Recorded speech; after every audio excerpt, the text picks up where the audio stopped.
Maagang Balita.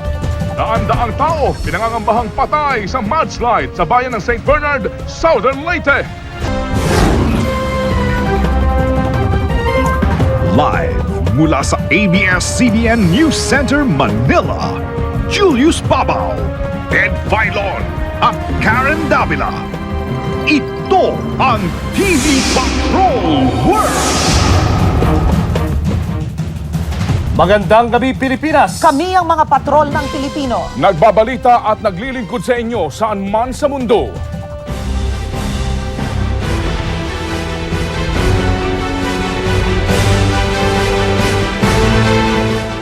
Tatlong barangay ang tinabunan ng lupa mula sa gumuhong bahagi ng bundok sa St. Bernard, Southern Leyte kaninang umaga. Ayon kay Southern Leyte Congressman Roger Mercado, maaring umabot sa 3,000 tao ang nalibing ng buhay.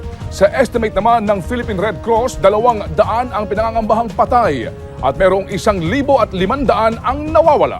Live at exclusive mula sa St. Bernard, Southern Leyte, nagpapatol si Rico Lucena. Ted, tulala at hindi pa rin makapaniwala ang halos lahat ng mga taga St. Bernard sa trahedyang bumalot sa kanilang bayan. Alas 10 kaninang umaga, ito na ang larawan ng Barangay Ginsaugon sa bayan ng St. Bernard, Southern Leyte. Tahimik na tahimik, walang kabahayan, punong kahoy o pananim, walang tao. Natabunan ang buong barangay ng isang matinding landslide na naganap matapos ang ilang araw ng tuloy-tuloy na pag-ulan. Ayon sa mga ilang-ilang nakaligtas, nagkaroon daw na mahinang lindol bago ang trahedya. At makalipas daw ng ilang segundo, nagbubulungan na ang mga malalaking bato mula sa katabing Mount Budlingin at natabunan ng lupa ang buong barangay.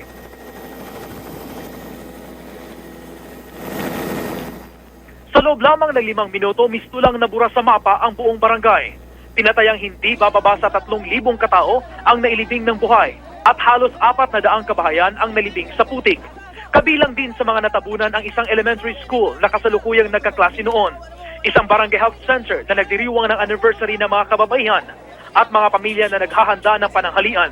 Isa sa mga nakaligtas si Mark. Nasa eskwela siya na mangyari ang trahedya at ngayon ay di niya mahagilap ng isang miyembro ng kanyang pamilya. Duhat nga Lebron. Gusto kong tumulong sa kanila pero wala naman ako magawa. 2 patay sa mga kamag-anak ko, ang nanay ko at saka ang ate ko.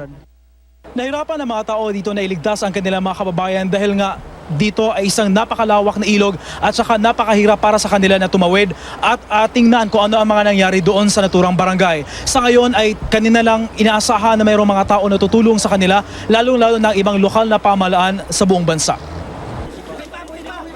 Payloader ang ginagamit ng mga taga-Karatig barangay sa pagkuha sa mga nakaligtas at ilang bangkay. 10 bangkay pa lang ang na-recover, hirap din ang mga rescue team dahil nailibing sa halos 30 talampakan ang buong barangay.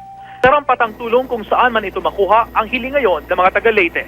Sana at saka yung mga matataas doon, ni Jamie, lahat ng cabinet members, lahat ng senators at congressmen, kung may tutulong kayo, tutulungan mo na kami. Lalo na ngayon, mahirap. We need equipment.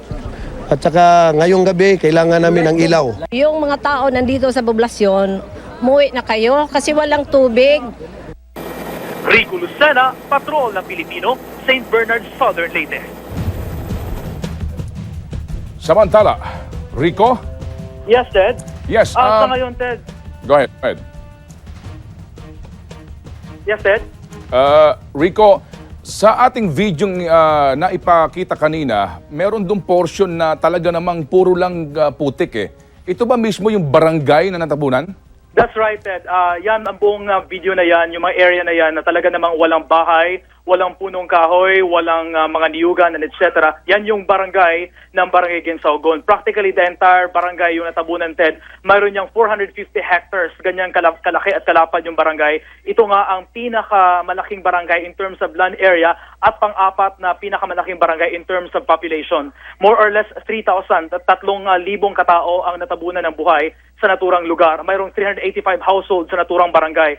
Kanina, Ted, inikot natin sa pamamagitan ng Sky Patrol 2 ang naturang area kung saan kitang-kita din natin sa taas kung gaano kalaki ang pinsalang dulot ng naturang trahedya.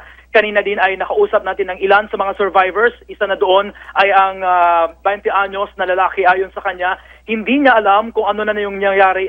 Na alam niya lang na mayroong tumabon sa kanya at dumilihim yung paligid at talagang ginawa niya daw yung lahat na makakaya niya para makaligtas sa kabila ng mga malalaking mga bato na tumabon sa kanila sa ilalim ng naturang barangay. Kanina, Ted, ay ayon sa kanya, hindi niya din alam kung nasaan na ang kanyang mga kasamahan. Isa din sa mga nakaligtas ay isang lola na baling-bali ang kanyang katawan ng makuha ng mga rescuers dito sa Barangay Ginsaogon. Kanina din ay ating nakausap ang ilan sa mga residente. Ayon sa kanila, gusto nilang tumulong, gusto nilang magbigay ng tulong, pero hindi nila alam kung paano sila makatulong. Kasi merong isang river, may isang ilog dyan na tinawag nilang Lawigan River. Napakalakas ng tubig dyan at hindi sila basta-basta na makatawid papunta doon sa Barangay Ginsaogon. Kinakailangan pa nilang sumakay ng payloader at mga malalaking truck, mga heavy equipment para makapunta doon sa lugar at makatulong sa retrieval at sa rescue operation sa naturang lugar. Ted? Rico, sa ngayon napadilim na, ano ang sitwasyon dyan? Meron pa bang ikangay signs of life, Rico? As of now, Ted, umaasa pa rin. Umaasa pa rin ang lokal na mga opisyal na mayroon pa rin mga taong buhay sa naturang lugar. As of now, nagmi-meeting ngayon ang local government unit dito sa St. Bernard at kanilang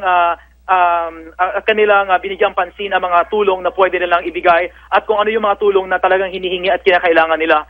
Yung mga basic needs na kailangan nila, Ted, ay yung mga heavy equipment talaga para sa paghukay sa mga bangkay o paghukay sa mga taong posibleng nakaligtas sa naturang trahedya. And of course, yung mga gamot, pagkain at saka damit. At kailangan din ng mga social workers, Ted, dahil hindi basta-basta talaga yung experience o yung karanasan na nakuha ng mga residente dito. Kailangan nila ng counseling kung paano sila muling tatayo after ng tragedy na to.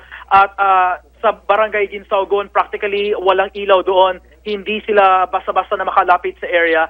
At saka may mga tao din sa kabilang barangay na gustong pumunta doon pero hindi madali yung daan papunta sa naturang lugar. Ted? Rico, binanggit mo yung pangangailangan sa mga heavy equipment. Sa unang report ng Malacanang kanina, may problema yung daan papunta dyan dahil nga sa sama ng panahon. Mga kaibigan, ito pong Southern Leyte ay mga 6 hours south of Tacloban and 4.5 hours dito ho mga kaibigan manggagaling naman sa Ormoc, Leyte. So napakalayo po nito at mga kaibigan, napakahirap pong puntahan. Sa iyong experience kanina going there, Rico, gaano kahirap yung daan papunta dyan? Kanina, Ted, nakausap din natin yung mga local officials mula sa bayan ng San Juan sa bayan ng Sogod. Itong dalawang LGU na to, ito yung unang nagbigay ng tulong ng mga heavy equipment at nagpadala ng mga tao. At saka ito yung dalawang bayan na to ang nakaranas din ng landslide noong nakaraang linggo. Pero sila pa rin yung unang tumulong para lang makabigyan ng tulong yung mga tao dito sa St. Bernard. Medyo mahirap ngayong daan pero kailangan din na ayusin. As of now, yun yung nagka-concentrate ngayon yung mga local governments sa mga areas kung saan medyo hindi pa rin pwedeng daanan yung mga daan para lang mabigyan ng sapat na ng daan yung mga tao, ng mga taga-LGUs na magdadala ng kanilang mga heavy equipment sa bayan na to sa St. Bernard. Yun yung mga punto na talagang binibigyan nila ng pansin ngayon dahil umaasa pa rin ang lokal na pamahalaan na may mga tao pa rin na mahukay. Kanina, Ted, nakausap ko din yung isang rescuer. Alam mo ba, yung sabi niya kanina, talagang sobrang hindi niya alam kung paano niya ma-describe yung feeling niya, yung nararamdaman niya. Kasi nung pumunta siya sa area kung saan iyon yung Barangay Ginsaogon, hindi na tubig yung lumalabas sa lupa na kanyang tinatapakan kundi dugo na. So ganyan katindi yung grabing trahedya dito, Ted, at hindi niya alam kung saan siya pwedeng magsimula para lang makatulong sa mga tao na nasa ilalim pa ng naturang mga lupa. As of now, Ted, isang malaking pa din yung hindi nila alam kung paano na at ano na nangyari ngayon sa mga bata na nasa eskwelahan at that time. There are more or less 300 pupils sa naturang elementary school sa Barangay Ginsaogon. Mayroon pang nagpaparade during that time dahil nga mayroong anniversary ng mga kababaihan. Mayroon pang nagpa-party ng mga pamilya dahil may birthday party din at that time. At karamihan sa mga tao ay naghahanda para sa kanilang pananghalian. Hindi din mabilang yung ektaryang lupa at mga palaya na natabunan ng mga gumuguhong lupa at yung mga baka at iba pang hayop na pangkabuhayan ng mga tao dito. Ted? Rico, going back sa yung video, itong malawak na mga putik na ito, naandyan mismo yung eskwelahan na natabunan kamo habang nagkakaroon ng programa? Exactly, Ted. That's right. Yung area na yon, kung nakikita nyo sa video nyo, galing sa bundok, papunta sa baba, yan yung area, yon yung barangay Ginsaogon. So practically, nawawala yan sa mapa ngayon.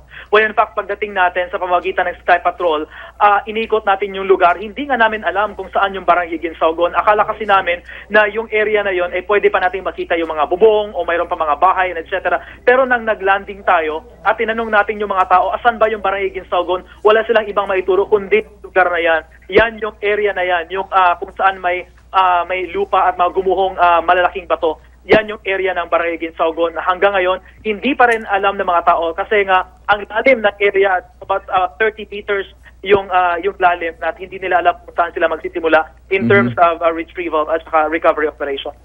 Okay, Rico, last point lamang, doon sa mga nakapanayam mong survivors, nagkwento sila na nagkaroon muna ng lindol na naramdaman nila bago na ang tuluyang pagragasa ng putik? That's right, Ted. Ayun yung sabi ng mga survivors na nakausap natin. Ayon sa kanila, hindi daw na malakas na lindol. Hindi malakas na lindol yung naranasan nila kanina.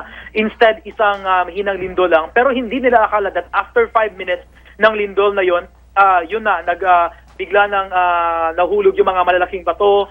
Yun na yung landslide, nag-start na yung landslide. At saka sabi ng mga tao na nasa kabilang barangay, sa kabilang barangay crossing that river, Ted, sila yung mga tao na nagsasabi sa atin kanina na after 15 minutes, more or less 15 minutes, wala na, hindi na nila matagpuan yung barangay Ginsaogon. Hindi din sila nakarinig ng sigawan o nang humihingi ng tulong dahil nga sa lakas at sa sobrang fast ng pangyayari, Ted, hindi nila alam na yun na yung nangyari. Salamat sa iyo, Rico Lucena, live mula sa St. Bernard, Southern Leyte. Samantala, isa po sa mga naunang nakarating sa St. Bernard ay ang OIC ng Leyte Red Cross na si Ginoong Edwin Pamonag. Siya po ay nasa ating linya ngayon. Good evening po, Ginoong Pamonag. Ginoong Pamonag, good evening po. Ginoong Pamonag, good evening po. Ating babalikan mga kaibigan, maya-maya po ng kaunti. Samantala, agad din pong kumilos ang ABS-CBN Foundation para magbigay ng tulong sa mga biktima ng landslide sa Leyte. Nagpapatrol si Jean Castañeda. Agad kumilos ang ABS-CBN Foundation para magbalot ng relief goods na ipapadala bukas sa mga biktima ng landslide sa Southern Leyte. Kasama sa laman ng relief bags ang bigas, noodles, sardines at iba pang delata. Naghahanda rin ang mga volunteers ng old clothes, gamot tulad ng antibiotics, dextrose, vitamins at rehydration fluids lalo na para sa mga bata, at bulak at bandages para sa sugat. Kailangan daw ng casket, formalin, tsaka yung mga gamot pa rin daw talaga. Para sa mga gustong magbigay ng donasyon, maaaring tumawag sa hotline ng foundation sa 411-0846 at 416-0387. Magdamag ang pagbabalot ng mga volunteers para makapagpauna na raw sila ng mahigit 10,000 relief bags bukas. Jean Castañeda, Patrol ng Filipino. At ngayon po ating kausapin si Yusek Graciano Yumol ng DOJ at OIC ng Pag-asa. Andiyan din mga kaibigan si Ginoong Priscilo Nilo, ang Pag-asa Deputy Director. Gentlemen, good evening po sa inyo. Magandang gabi, Ted. Opo. Sir, unahin ko po lamang, ano po ba yung topografiya, yung terrain doon sa nasabing lugar, kung bakit po ganun tila ho kalambot ang lupa? Yung lugar actually, underlain siya ng matigas na bato. Igneous rock ang tawag sa geology doon. Ang pagkakaiba lamang ay nagdaan yung Philippine Fault Zone doon. Kaya yung bato natin dyan ay halos sa basag-basag, durug-durug, tsaka highly weathered siya. So dahil sa basag-basag siya, halos lupa na siya tsaka clay. Tapos yun nga, nasamahan pa napakadaming ulan, kaya yun, naging susceptible siya sa landsliding. Opo, sa inyo pag-aaral dyan, sir, ito ho ba'y taniman ng anong klase po ng pananim? Nung nagmamapa kami dyan, ay yun sa may parang valley, ay taniman siya ng actually ng palay. Tapos doon sa mga mountain slopes, ay may makakita kang mga coconut trees. Ito ho bang ganitong klase po ng lupa talaga ay prone ika nga sa o madalas pong pangyarihan ng ganitong klase ng mudslides? As a matter of fact, dahil nga sa halos sa lupa na siya, halos clay na siya, so lahat ng tubig na pupunta doon, sinisip-sip niya. Tapos, nangyayari, nagiging dead load siya, yung nagiging pabigat siya. Kaya on its own weight, dahil sa gravity, yun yung rason kung bakit siya bumabaksak. Opo, doon po sa binabanggit na paglindol, sa huli pong record ng FIVOLCS, ano po ang inirehistro, sir? Ang sinabi kanina ni Director Solidum ng FIVOLCS natin, no, na yung ating magnitude na lindol kanina is 2.6. Kaya lang ngayon may pagtatalo pa dahil ang ibang nire-report nila ay nauna daw yung pag-landslide bago yung paglindol. Pero nababanggit nga dito na mukhang nauna yung paglindol kaysa pag-landslide. Subalit doon sa ating pag-aaral sa lugar na yan, para magkaroon ka ng earthquake-induced landslide, kailangan ang iyong magnitude at intensity, ang iyong intensity ay dapat 7. Intensity 7. Samantalang kanina, ang intensity ng ating paglindol ay 2 lamang, intensity 2. Kaya yung paglindol, base sa scientific theories, mukhang hindi siya ang pwedeng nag-trigger ng landslide natin. Oo nga Masyadong po. basa talaga. So technically po sa inyong experience, without of course na ito inyo pang iimbestigahan, ano ho kaya mga possibility? Ito ho kaya ay kagaya po nung nangyari sa Ormoc according to the survivors na parang nagkaroon po ng pag-iipon muna ng tubig tapos bigla hong nag-overflow at bumuhos ng karakaraka at sinamahan ho ng putik, sir? Yung ano natin, yung nangyari, lumalabas sa nakikita natin tsaka sa impormasyon na galing sa field, mukhang rainfall-induced landslide siya dahil for the last 2 weeks, no, yung inabot na ulan ng Southern Leyte ay halos 500 millimeters. Kalating buwan lang yon. Samantalang yung for the last 30 years, yung ating average ay 137 millimeters lang. Kaya halos 4 times yung ulan ng tanggap ng Southern Leyte ngayong last 15 days. Kaya talagang yung lugar natin sa Southern Leyte, very siya ngayon na babahain siya at magkakaroon siya ng mga landslide. Para po naman kay Ginoong Nilo, sir, ngayon po ang pinakamalaking problema nga ay sa gagawin pong retrieval and rescue operation ay yung pong panahon. Ano pong ating inaasahan ngayong gabi hanggang bukas hanggang sa mga oras po ng gagawin pong operasyon to help the victim, sir? Well, sa ngayon, Ted, ay medyo nag-subside na yung ulan, hindi na kalakasan yung ulan. So, maaari namang mag-proceed na yung rescue operations tsaka yung retrieval operations. Subalit, meron tayong namamataang isang active low pressure area, or rather isang low pressure area around 700 kilometers to the east, no, sa may Pacific Ocean. At babantayan natin ito kung maaaring maapektuhan ba itong bandang Southern Leyte. Binanggit po ninyo ito po nasa silangang bahagi o east. Ang Leyte po kasi nasa east at tabi ho ng Pacific Ocean. So you're saying malaki ang possibility, sir, na ito ho'y ulanin hanggang bukas? Sa ngayon, ang latest na pinapakita ng ating mga mathematical models na ginagamit sa pag-asa ay bandang Southern Mindanao ang tatamaan itong low pressure area na ito. Subalit maaaring magbago yung TED, so kailangang babantayan pa rin natin. Sa ngayon po ba, sir, ito hong mga pag-ulan na ito ay kabahagi po ng inyong forecast ng La Nina, sir? Yes, Ted. Talagang epekto ito ng kasalukuyang umiral na La Nina. At hindi lang ang Southern Leyte, kasama rin yung buong isla ng Leyte, kasama ang Samar and then Bicol region as well as northeastern Mindanao. Opo. Now, going back kay Yusek, sir, ito hong nangyaring ito ay meron ho bang kahalintulad ng mga lugar na kapareho po yung topografiya ng lupa na posible pong pangyarihan at dapat nang kayong palang po magkaroon na tayo ng kaukulang agarang babala? As a matter of fact, kaninang hapon, yan yung kagad na iniutos ni Pangulong GMA at saka ni NDCC Chairperson Abilino Cruz na ngayon yung DOST at saka yung mga ibang departamento, pag-aaralan natin kung alin yung mga pwede pang susceptible sa landsliding. So uunahin natin yung mga tinatawag natin na matataas yung angulo, yung steep slope, at saka yung mga alam natin na malakas sumipsip ng tubig. So in the next, as a matter of fact, may mga geohazard map na tayo ng mga lugar na to. Kaya uulitin natin sa ating mga kababayan ang mga ganitong warning at forecast. Gentlemen, thank you po and good luck. Samantala. At balikan naman natin ang OIC ng Leyte, Red Cross na si Edwin Pamonag. Good evening, Ginoong Pamonag. Yes, good evening po. Sir, anong kinakailangan ng mga biktima ngayon sa Leyte?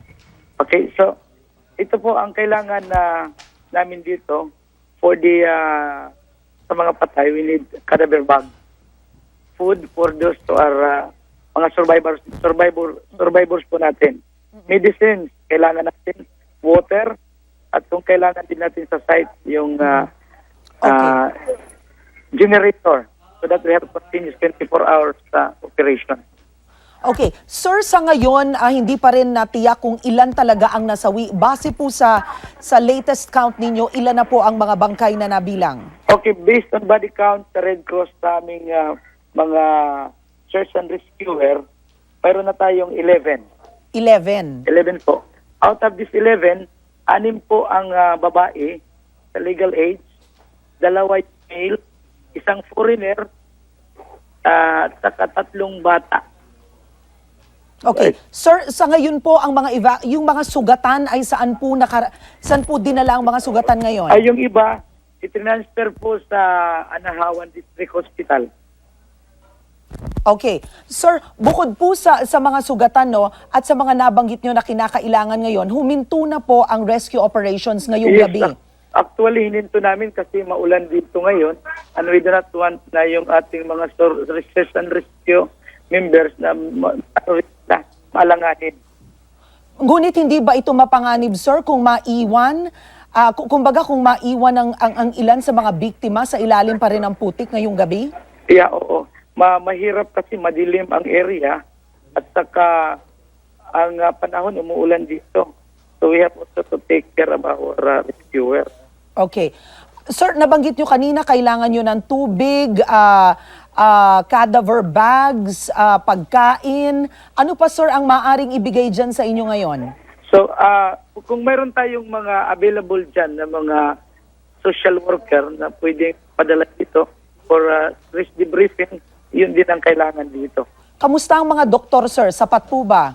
So far, ang doktor siguro kailangan din natin ng additional. So, kung mayroon dyan mga available na gusto mag-volunteer, so kailangan talaga ang tulong nila dito. Sir, may nabanggit po kayo kanina na bilang na mga namatay. What about yung po mga nakasurvive na mga kababayan po natin? Gaano karami po yun? Okay, Julius. Itong sa Red Cross, mayroon kami kaninang na-interview sa survivors. 11. Okay. 11. So, 11 puro survivors. lahat ito, lalaki. So, yung pamilya nila kasama doon sa daganan ng putik. So 11 po ang survivors. Gaano karami po ulit ang namatay sa inyong talaan? So, dito sa amin, sa body count ng Philippine National Red Cross, mayroon din po tayong 11. Aha. So ang ibig sabihin po, marami pa ho ang naipit doon sa loob ng landslide na ito, yung mga natabunan. Totoo yan na marami. Pero natabunan, so kailangan na siguro bukas na natin ipagpatuloy ang search and rescue. Sir, meron po ba tayong talaan ng kung gaano talagang opisyal na bilang ng mga tao na nakatira po dyan na hanggang ngayon na hindi pa rin nare-recover o nakikita? So based dito sa record ngayon sa meeting namin, yung sa barangay mismo yung nipaan, meron tayong more than 1,500 population. Katao po yun. At Katao po. kasi medyo conflicting po yung reports. May mga nagsasabi na mahigit 3,000 raw ang mga residente. So, siguro the whole barangay, kasi yung pinaka-sentro ng barangay, mga more than 1,000. May binabanggit po na eskwelahan kanina, sir, na ito ho ba ay bahagi rin po ng natabunan at may mga estudyante po ba na nadamay po doon? Yes, totoo. Mayroon eskwelahan na natabunan. Isa, yung population doon ng school is 275 students. Aha. Apo. May binanggit po kayong foreigner kanina. Anong nationality ito? Wala pa, hindi pa namin ma-identify kung ano po ang nationality. Pero ito, foreigner talaga, lalaki. Alright. Okay. Sir, pagdating naman po sa pangangailangan ng mga bata dyan, ang pangamba yung mga sakit. Ano ang posibleng sakit na madapo sa mga bata dyan? Dehydration is one of them, correct? Correct. At saka yung siguro lagnat, sipon, kasi dahil din sa effect ng maulan dito. Okay. Sir, nabanggit kanina, humihingi ba daw sila ng K9 ng mga aso na ipadala dyan?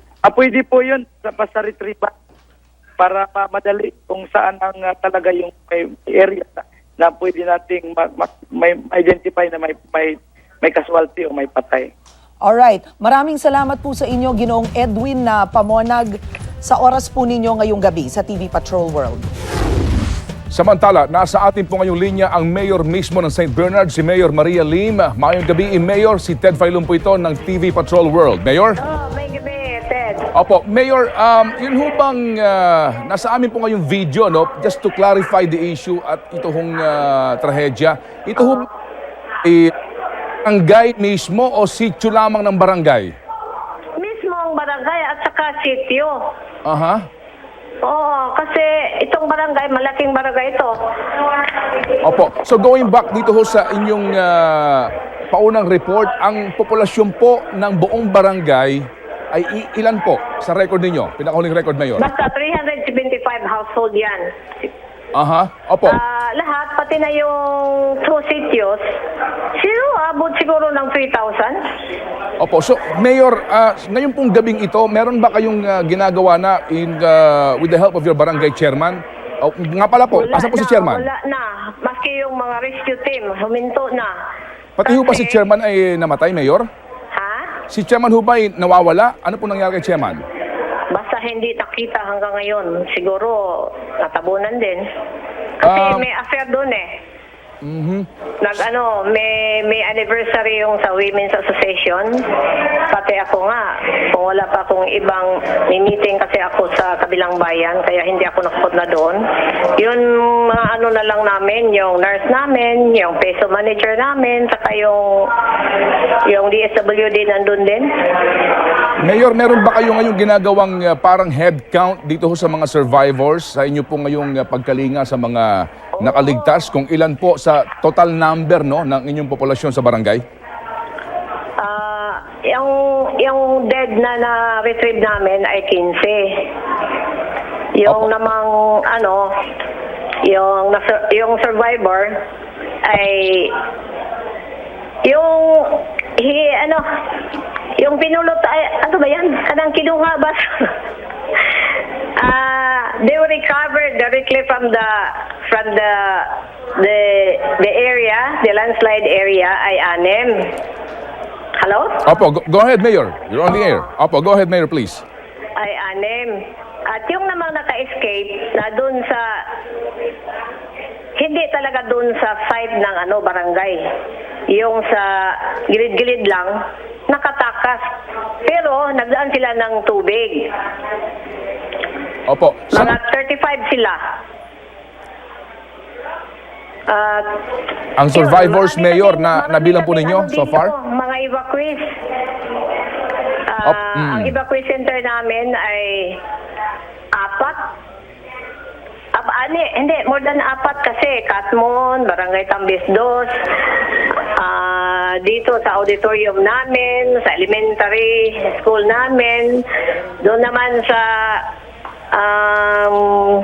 konvento namin, sa Cristo Rey National High School, meron din. So para po maklaro po ang figures, Mayor, doon po sa inyong evacuation centers, kasi yung Katmon is 9 kilometers away from the town proper. Mamaya. Tatawag ko na lang. Opo. So, meantime po, Mayor, dito ho sa 350 ka ninyo na households, ilan po dito, Mayor, ang household na hindi naapektuhan o nakaligtas, Mayor? Hindi namin alam kung ilan ang nakaligtas. Yung nakaligtas ay yung wala doon kasi the tragedy happened at past 10. Then yung iba ay nagpunta dito sa bayan, meron silang binili. Yun, ang iba naman nagpunta sa ibang bayan. Yun ang nakaligtas. Pero ng mga tao nang doon mismo ay walang nakaligtas. Except those yung nasa sitio, yung na-recovered, yung 35 na mga tauhan yun.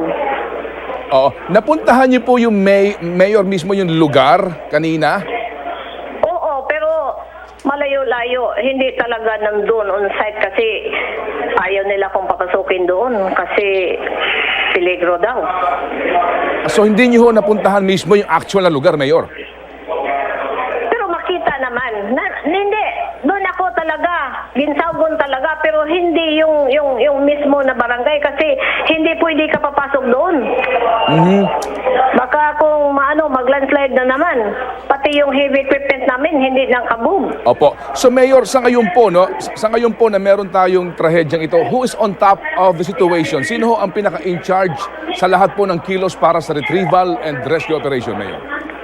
Actually, nandito ngayon ang aming congressman, ang aming governor, yung mga army, yung taga-DPWH, nandito lahat, Red Cross dito. Nagtulong-tulungan at pati yung mga municipal mayors ng kabilang bayan. Opo. Even Mayor Osmeña. Sila nagpadala ng tauhan dito. Opo. Oo, Sige yung po. mga nabigay sila ng relief. Opo. Mayor Lim, dagang salamat, ma'am. Good luck po sa inyo. Hindi kalayuan ang St. Bernard sa Ormoc, Leyte kung saan naganap ang matinding baha noong Nobyembre 1991. Parehong marami ang naging biktima ng dalawang trahedya. Nagpapatrol si Vic De Leon Lima. Umaga ng 5 ng Nobyembre taong 1991 nang gulantangin ang Ormoc City sa Leyte ng rumaragas ang tubig at putik. Kasagsagan noon ang pananalasa sa bansa ng bagyong Telma at magdamag ng inuulan ang lalawigan. Dahil sa bilis ng pangyayari at bahang umabot ng hanggang 10 talampakan, marami ang hindi nakalikas. Umabot sa 3 hanggang 5,000 tao ang namatay. Marami sa mga namatay ang inilatag na lang sa kalye o nailibing ng buhay sa putik. Napinsala din sa flash flood ang may 50,000 bahay. Milyong-milyong pisong halaga rin ng pananim at iba pang kabuhayan ang nasira. Matapos iutos ang malawakang investigasyon sa trahedya, sinisi ang flash flood sa pagkakalbo ng mga bundok dulot ng malawakang illegal logging. Pero ngayon, makalipas ang halos 15 taon, naroon pa rin ang panganib na maulit pang muli ang trahedya ng Ormoc. Vic De Leon Lima, Patrol ng Pilipino. At ngayon po nasa ating linya mga kaibigan si DENR o si dating DENR Secretary Mike Defensor. Sec, good evening po. Yes, Ted, good evening and magandang gabi po sa lahat ng ating mga kababayan. Opo, Kami po ay nakikiramay at pinagdarasal po natin ang mga kababayan natin sa Leyte, Ted. Alam ko, malapit sa iyo ang lugar na yan at kami po ay nakikisa sa ating mga kapamilya na nandun at patuloy po ang pagkilos ng gobyerno hanggang sa ngayon. Nandito ko po si Mayor din habang in-interview nyo para po sa mga pagsasaayos ng mga relief operations sa lugar nito. Opo. Sec, meron ho bang nai-issue ang DENR na anuman pong laging At Ted, sa lugar na yan, wala tayong in-issue dahil nga magmula nung nagkaroon ng baha dyan noong 1989, kung di ako nagkakamali, nagkaroon ng maraming pagkilos dyan sa lugar at nagkaroon ng mga pag-aaral. At mula noon, hindi na nag-aproba ng kahit anumang operasyon, maging ng mining at logging sa lugar ng Leyte. Opo. Samantala po, meron ho ba dong naging programa na reforestation ang gobyerno? Dahil nga po sa may mga lugar doon na I think ay denuded dahil din po sa ilang mga gawi ng ilang mga kanyero? Well, tuloy-tuloy naman ang mga pagkilos dyan sa reforestation kasama ang lokal ng gobyerno. Nagtutulong-tulong kami dyan para sa reforestation ng lugar. Pero tingin ko, Ted, kailangan mailiwanag din sa ating mga kababayan na 3 linggo pa magmula sa araw na ito, talagang may mga report sa tayo sa Pag-asa. Dahil ang ginawa namin, Ted, dyan, nag-define na kami sa DNR noong araw ng mga tinatawag naming danger zone. Yung mga lugar na prone dun sa landslide at saka flooding. Ito yung mga lugar na madalas nababaha o di kaya sa pananaw namin, delikado ang lupa o yung may mga fault lines o mga denuded areas na pwede magka-landslide o di kaya may history ng flooding. Kaya nagkaroon na kami ng mga warning noong paman at nung namomonitor natin mga 2 weeks ago ata dito sa pag-ulan nila, talagang itong sunod-sunod, hindi lang dito sa Leyte, Ted, maging sa Agusan at saka Surigao, tuloy-tuloy ang pagbuhos ng ulan sa mga lugar na to. Opo. Secretary, sabi po ng Pangulo kanina na hindi pa siya sigurado kung siya po'y makakalipad papunta ho ng Southern Leyte. Ano ho ang latest? Siya ho ba'y babiyahe tomorrow morning? Ted, nag-usap lang kami ng Pangulo kanina at ang isa sa pinagawa niya, lahat ng mga pinanghahawakan ng Presidential Security Group kay General Bangit, sa recommendation na rin ni General Bangit, pina-order kagad ng Pangulong Gloria Macapagal Arroyo na gamitin yung C-130 para sa relief and rehab and rescue operations. Kaya minabuti namin na lahat muna ng resources kasi baka naman ang maging pagtuon pa ng atensyon ay kay Pangulo, pero gamitin na muna to sa mga relief and rescue operations at pumunta na yung Pangulo doon sa panahon na medyo naiayos na natin ang mga kababayan natin at medyo may kaginanawaan sila sa sitwasyon nila sa ngayon. Opo, Ginoong Mike Defensor, sir, thank you for your time, sir. Good evening po and good luck. Pinakilos na ni Pangulong Arroyo ang lahat ng land, sea at air resources ng gobyerno para tumulong sa relief at rescue operations sa mga nasalantang lugar sa St. Bernard, Southern Leyte. Maghahatid ng bigas mula sa NFA ang Coast Guard. Lilinisin ng DPWH ang Mahaplag-Sogod Highway para madaanan ng relief at rescue operations. Nanawagan din ang Pangulo sa publiko na magdasal at tumulong sa anumang paraan na kanilang makakayanan. Nag-alok din ng tulong ang Japan at iba pang bansa ayon kay Defense Secretary Avelino Cruz. Our thoughts and our prayers are with the people of Southern Leyte today. The full resources of the government are being harnessed to bring the biggest possible rescue and relief resources to you the fastest way possible. Help is on the way. They will come from land, sea, and air. Hopefully, you'll soon be out of harm's way. I'm ordering the Coast Guard cutters to rush to the shores of Southern Leyte. The whole naval force in the Visayas has been committed to provide succor to our countrymen in need.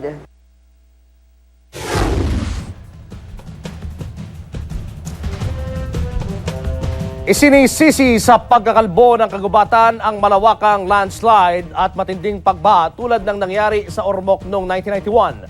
At maaari pa rin daw maulit ang ganitong trahedya dahil patuloy na nauubos ang mga punong bumabalot sa mga bundok.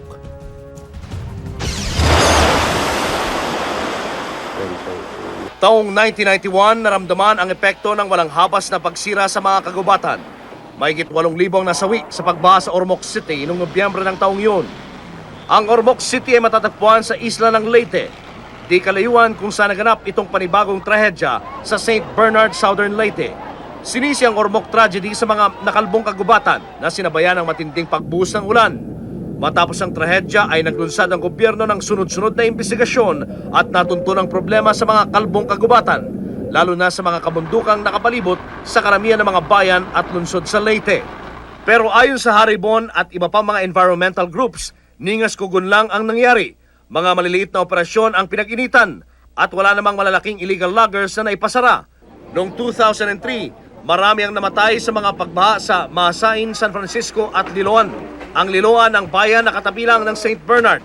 Nagbabala na mga opisyal noon na baka matulad itong bahagi ng Southern Leyte sa mapait na sinapit ng Ormoc. Ayon sa Populi Foundation, isang environmental NGO, mula 1989, humigit kumulang 130,000 hectares na kabundukang kada taon ang nakakalbo. At ang dating 21 million hectares ng forest cover sa bansa ay bumaba na lamang sa kulang-kulang 5,2 milyong hektarya ngayon. Ang agarang pagkilala sa mga biktima ng disaster ang kalimitang kinakarap na problema ng PNP at ng NBI. Kaya naman isang grupo ng Australian forensic experts ang nagbibigay ng training ngayon sa PNP at sa NBI. Exclusive, nagpapatrol si Gasa Belgas. Tumagal ng halos 2 linggo bago nakilala ang 71 namatay sa Ultra tragedy. Sa karanasang ito, nadagdagan ang kaalaman ng PNP at ng NBI mula sa 4 na Australiano sa proseso ng pagkilala sa biktima ng disaster. Tinawag nila itong DVI o Disaster Victim Identification, isang emergency team na riresponde sa trahedya na marami ang biktima para sa agarang pagkikilanlan. 2 linggo ang seminar at practical training kasama ang donasyon na DVI equipment mula sa pamahalaan ng Australia. Naglalaman ito ng mga gamit sa pagkuha ng fingerprints, mga gloves, chemical, DNA at dental equipment. Assist the Filipino authorities identify both victims and also possible perpetrators of crimes where there is mass casualties. Kasama sa training ang tamang pagkalap ng mga bangkay, ang pagkuha ng identification, fingerprints o marka sa katawan. Bilib ang mga Australiano sa kakayahan ng SOCO, PNP at NBI, lalo't mayroon na rin silang sapat na gamit. It's not always the equipment that's important. It's as long as the people are well trained and they do quality work, which your people certainly are and do. That's the most important thing. Ayon sa PNP at NBI, unti-unting namumulat tayo sa kakayahan nating Pinoy sa larangan ng forensic science. I think it's high time that our government realizes the need for a disaster victim identification team which can respond to any mass disaster Gasabelgas, Patrol ng Pilipino. At ngayon po ating balikan si Rico Lucena live mula dyan sa St. Bernard, Southern Leyte. Rico, ano ang latest? Ito yung latest na nakuha nating data mula sa Rural Health Unit dito sa St. Bernard nga sa Southern Leyte. As of 7 p.m. Ted, meron ng 14 na bangkay na na-recover ang RHU at ito ay kanilang nailista. Pero ayon din sa taga-Philippine Army na patuloy din sa kanilang sinasagawang operasyon ay pang mahigit 10 bangkay na nasa Barangay Tambis ngayon at bukas pa siguro dadalhin dito sa St. Bernard o sa bayan mismo ng St. Bernard. Ating din napag-alaman na merong mahigit 30 sugatan na mga biktima ang dinala na sa Anahawan District Hospital. Ito ay sa kabilang bayan, mayroong 17 kilometers o mahigit 30 minutong biyahe mula dito sa St. Bernard. As of now, Ted, nakakuha din tayo ng impormasyon mula pa rin sa mga rescuers na habang dumidilim ay nakakita na sila ng mga putol na mga bahagi ng katawan.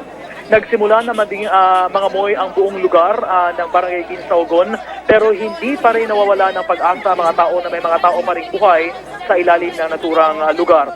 Sa ngayon, Ted, kailangan talaga ng St. Bernard ang mga gamot, mga packed food o ito mga naka-impake pagkain, tubig, gayon din mga doktor, ang mga mask na kailangan din ng mga rescuers, garbage bags na pwedeng pagsidla ng mga bangkay, disinfectants at gayon din mga health workers at maging mga social workers na magbibigay ng counseling sa mga biktima sa trahedyang ito. Ted.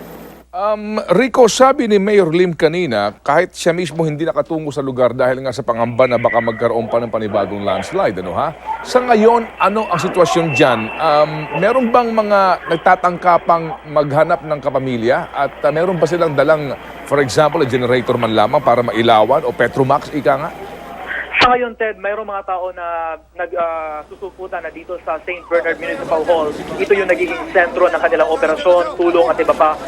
Mayroong mga tao dito na naghahanap sa kanilang asawa at mga pamilya. Pero kunti pa lang kasi yung listahan ng mga tao na nakuna ng mga pangalan na nakaligtas o nasawi sa naturang trahedya. Kaya as of now, merong mga tao na gustong pumunta sa lugar pero binigyan sila ng abiso na wag na muna dahil nga delikado. Wala kasing ilaw sa naturang barangay, Ted. Delikado para sa kanila na pumunta doon at gayon din yung ilog na malakas yung tubig sa naturang lugar. So talagang doon mismo sa site, sa pinangyarihan ng trahedya, wala nang retrieval operation na nangyayari o walang tao doon? As of now, Ted, wala muna in-advise sa atin or sa kanila sa mga rescuers kanina na kung po pwede, ihinto lang muna as of tonight kasi nga mas delikado din kapag susugod sila doon at isasagawa yung operasyon. Kayong wala din namang ilaw, walang sapat na mga kagamitan at walang sapat na mga equipment na kanilang gagamitin sa naturang retrieval operation. Pero as of now, yung sinisiguro nila yung mga tao na nasa ospital at gayon din yung mga pamilya na nandito ngayon sa Municipal Hall ng St. Bernard na kanilang binigyan ng pagkain at mga kaukulang pansin like gamot at iba't ibang bagay na kakailangan nila, Ted. Rico, huling punto lamang. Ikaw ang kauna-unahang national media na nakarating sa lugar. Paano ka nakarating sa lugar kaagad? Ano ang access mo? Maraming salamat sa ating Sky Patrol 2. Mayroon tayong chopper sa ABS-CBN dito sa Cebu, Ted. So kanina ng around 2 o'clock in the afternoon kagatin na na-pull out from Cebu. At itong lugar na to, actually alam na ni Captain Pardos yung pilot natin yung area. Kasi nga in the past few days, meron ding landslide na nangyari sa mga karatig na mga bayan. Kaya alam niya na yung lugar. Pero nang dumating kami kanina sa lugar na to, kagad kami kumuha ng aerial shot. Pero hindi natin alam kung saan yung barangay Kinsaugon. Kasi nga yung nakuha namin talagang yung lupa lang talaga, yung landslide. Yung the moment na nag-land kami, yun yung time na alam namin yun na pala yung barangay na yun na natabunan ng malalaking bato at saka lupa. Ted. Salamat sa iyo, Rico Lucena. Update lamang sa trahedya sa Southern Leyte, 14 na katawan pa rin po ang natagpuan sa search operations. May mga nakuha na rin pong bangkay sa Barangay Tampis pero wala pa pong ulat kung ilang bangkay ang na-retrieve. At tabayanan po iba pang mga balita sa ABS-CBN News Advisories, sa Insider at sa ANC.